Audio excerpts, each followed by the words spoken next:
three slots with Jeb Bush, John Kasich, and Ben Carson somewhere behind them. Jeb Bush, John Kasich, and Ben Carson appear not to be having a very good night. Could this be the end of the line for one or more of them? Well, it certainly could.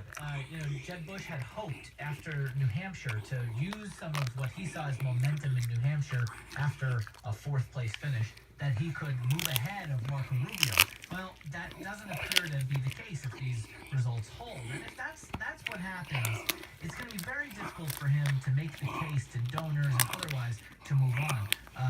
NPR's Peter Overby had been reporting on Jeb Bush's, the super PAC supporting Jeb Bush and the amount of spending they had been doing in South Carolina. They had been blowing out the rest of the field, but in the last couple of weeks had fallen behind, and you start to wonder if the spigot had started to be turned off a little bit from donors. Let's just note that the Associated Press is now calling that Donald Trump has won South Carolina. Not unexpected, but Domenico, after his strong win in New Hampshire, this does seem to give Trump a claim to being the front runner. And that is just in now. And, there were a lot of questions on whether or not Donald Trump's uneven debate performance, his back and forth with the Pope, his endorsement of the individual mandate within Obamacare and his rolling that back, if that would have had some impact. We'll see what the final results are here, because the margin still will matter. He had double-digit leads. If he finishes under 10%, that's certainly a closing of the gap for Trump. Thanks, Domenico.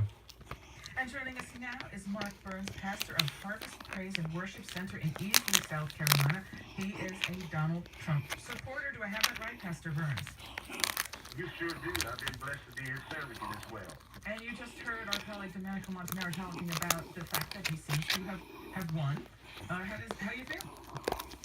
Well, obviously we are ecstatic. The whole Trump campaign is ecstatic. The whole South Carolina forefront is ecstatic. Again, it's still really early.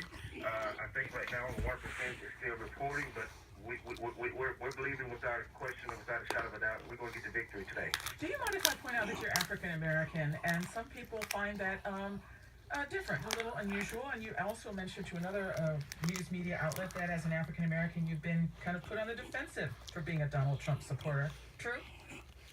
Well, again, in the early beginning stages, yes, we were most definitely on the defense, being an African American.